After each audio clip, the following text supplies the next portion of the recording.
দেখো এই যে ধুতরা ফুল গাছটা দেখছো, এটা আমার বাড়িতে আপনাআপনিই হয়েছিল। 2 বছর ধরে এই গাছটা হচ্ছে। তা এবার ভাবিনি যে এবারও এই গাছটা হবে বা ফুল হবে।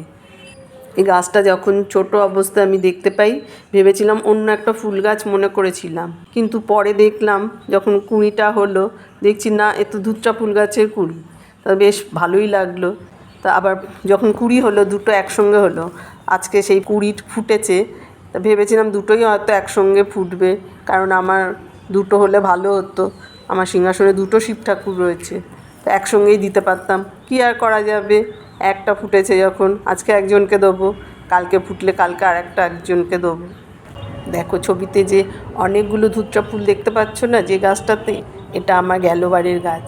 কত সুন্দর লাগছে দেখো, একসঙ্গে অনেক ফুল ফুটেছিল। তাই আমিও এবার ভেবেছিলাম দুটো কুঁড়ি ফুটেছে যখন একসঙ্গেই পাবো, কিন্তু হলো না। ঠিক আছে, কালকের অপেক্ষায় রইলাম আর একটা ফুল পাবো।